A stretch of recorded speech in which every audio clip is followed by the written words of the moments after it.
OpenAI is back again with a brand new bag of tricks. And today we're going to be getting a little creative over here. I'm talking of course about DALL-E in its latest iteration, DALL-E 3. DALL-E is a text-to-image model created by the talented team at OpenAI, and I'm pretty sure it's going to amaze you with the quality of its results. The name of the tool comes from a combination of Salvador Dali, who was a famous Spanish surrealist painter, and WALL-E, which is a lovable character from Pixar's 2008 film. So before we start getting creative, let's find out how we can start using DALL-E. Well, there are two options. The first one is using ChatGPT, only if you're a Plus or Enterprise user. Of course, DALL-E and ChatGPT are created by the same company, OpenAI. They've recently combined the two projects into one. And as you're using ChatGPT, every time you ask it for generating an image, it will swiftly pass on those requests to DALL-E to generate the image for you. And we'll see that in action in just a minute or so. The second option, which is free, is to use Bing, which is Microsoft's search engine, kind of like Google, but Microsoft's. And because Microsoft and OpenAI are heavily cooperating, which you might have realized in the news in the last couple of weeks, the Bing AI search engine is actually ChatGPT under the hood. And now that ChatGPT also adds DALL-E into the mix, you get to use both of them. The limitation here is that within one conversation, you only get 5 questions that you can ask it before you have to move on to the next conversation. And in total, I believe that right now you have a limit of 50 questions that you can ask Bing. And that number changes quite frequently. As I was checking the status, it used to be 60, then it was 50. At one point it was unlimited, but there were some privacy issues that occurred because of that. So they dropped back to the limit of 50 and 5 questions per conversation. And we'll see Bing in action right after the ChatGPT demonstration, which will start right now. As you jump into ChatGPT, you'll realize that in the top left corner, you can select between ChatGPT 4 or 3.5. And if you look into the details, ChatGPT 4 comes with DALL-E and web browsing and data analysis straight out of the box. 3.5 doesn't have any of that. So obviously we'll want to select GPT-4. I'm going to try and keep my first prompt very simple, and you'll find out why very shortly. So we're going to ask ChatGPT to draw a picture of people sunbathing on a spaceship. And as soon as you click enter, you'll see that ChatGPT has redirected the prompt to DALL-E with the creating image tool. And there you go, DALL-E has generated the image, sent it over to ChatGPT, and ChatGPT responded with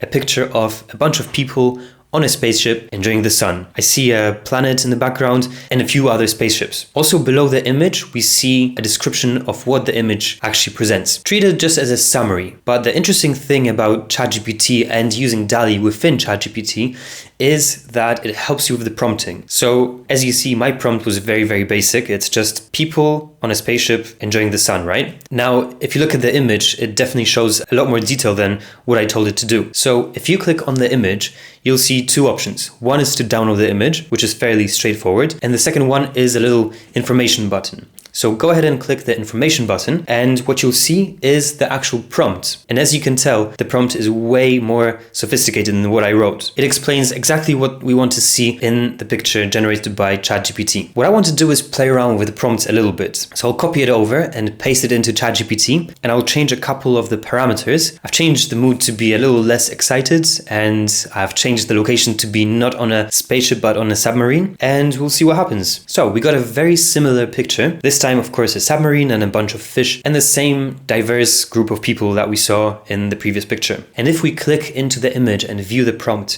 you'll see that this time the prompt is almost exactly the same as the one we've pasted in. So basically what ChatGPT does, based on how specific your prompt is, it will determine if there's anything it can do to fine-tune it a bit to give you an ideal response. So the more specific your prompt will be, the less ChatGPT will interfere. But still make sure you remember that using ChatGPT, you are not in full control of the prompt that you're sending. However, another thing you can do with DALL-E and ChatGPT is that same as if you had a normal textual conversation, you can still continue the conversation that you have started around generating images and change some of the parameters or add detail or remove certain other details. To prove this case, I will ask ChatGPT to make the submarine a little bit fancier inside. And indeed, my submarine now has larger windows and gas lights, and the guests are wearing dresses and tuxedos and very fancy flippers, which I actually really like. It's like a combination of practical and elegant. Very cool. All right, so that was DALL-E using ChatGPT ChatGPT. Now let's have a look at what it looks like using Bing. So navigate yourself to bing.com, and in the top left corner you'll see a chat button, which I want you to press, and that will take you to the Bing chat conversation based on AI. You have a choice to select from whether you want your conversation to be more creative or balanced or precise. In the case of generating images, I think it's fair to say that we really want our model to be a bit more creative than usual. So we'll click creative and basically paste the same prompt that we started our previous conversation with, which is draw a picture of people enjoying the sun on a spaceship. And we got our results. And this time, as you can see, they're a lot different. They seem to all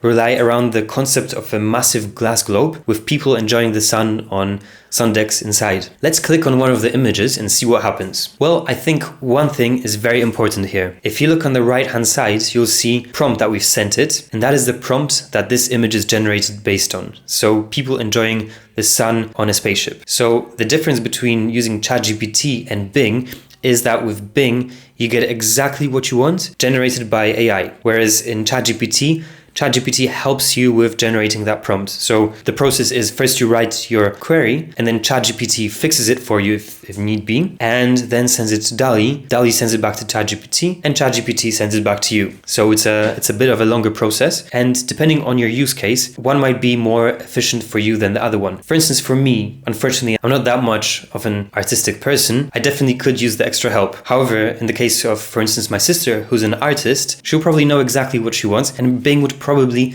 be a better choice for her. Now I'd like to present you a real life use case, which I actually used in the past. It is generating graphics for your business or for your personal life using DALL-E. I'm going to use ChatGPT because this time I will want to leverage that level of creativity that it gives us in generating prompts. I want to create a logo for my YouTube channel called Silicon Mind, of course, and see what it comes up with. In fact, the logo that I'm using right now has actually been generated by DALL-E 3 in the past. Right, the logo is actually very similar to the one I currently have. I think when I was generating mine, I asked it to keep a specific color scheme. That's why it's that much different. Now let's ask ChatGPT to use this logo in a real life situation. So I'm going to ask it to paste the logo on my office door. And we have a little problem. The logo that we see on the door is completely different to the one we saw in the previous response. The reason for that, unfortunately, is that DALL-E is just a text to image model, which means it only takes the text from a prompt and uses that to generate the image. So it knows the textual representation of the previous prompt, which is the Silicon Mind logo, but then when it tries to recreate it on a door, it starts generating the logo from scratch. So it doesn't really know what it created in the past. So make sure you remember about this limitation. However,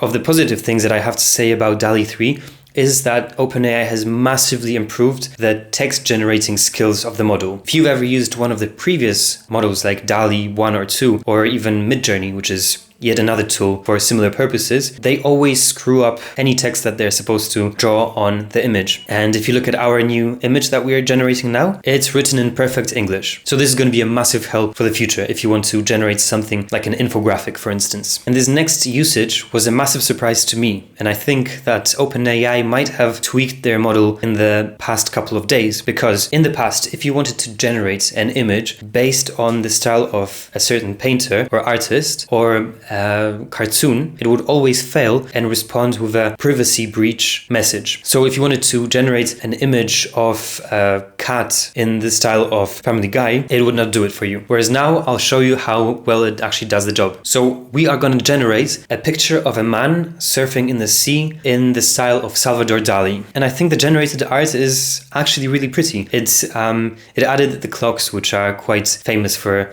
Salvador Dali, and the waves look very Dali-like, and the person in the picture looks a bit stretched out, which is quite common for Dali's paintings. So it did a really good job in the matter of a couple of seconds, which is honestly very impressive. Just for comparison's sake, let's see how Bing would work in a similar scenario. I've put the same prompt in, so this time Bing will actually generate the image based on the exact prompt that I sent it. But as you can see, the images are actually quite similar. And that's most likely because setting a style to your image gives a lot of information. You don't need to specify the brightness or the colors that you're using or the paint style, etc., because it's It's written in that specific artist's toolkit. And let's have a look at one more example where we'll generate a picture of fish in the style of Tarzan's Disney cartoon. And I think that's a really spot on representation. And this is what Bing has come up with for the same query. All the images are, as you can see, very similar to each other. So using a style is a very powerful tool when using DALL-E 3. And the last thing I wanted to do is show you where DALL-E 3 has come from. So we're going to look at DALL-E 2, which is still available. You can actually Google DALL-E 2, and the first link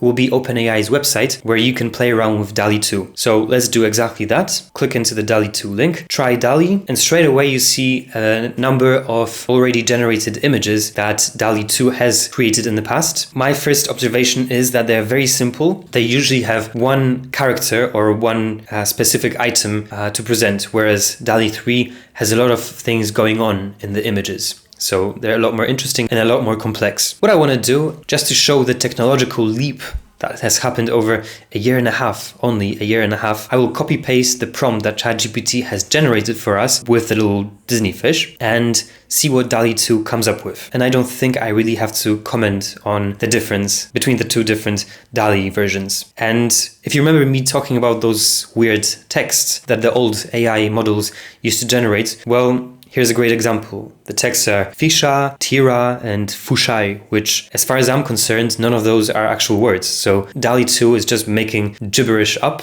just coming up with random words. So that was a little demonstration of DALL-E 3 and how you can use it. And I hope you found it as exciting as I did. And I'm really looking forward to hearing from you guys on what kind of images you've generated using DALL-E 3. And maybe you can send a couple of links to the art that you've co-created with DALL-E 3. So please drop a comment below, and I guess I'll see you next time in my next video. See you till then. Bye.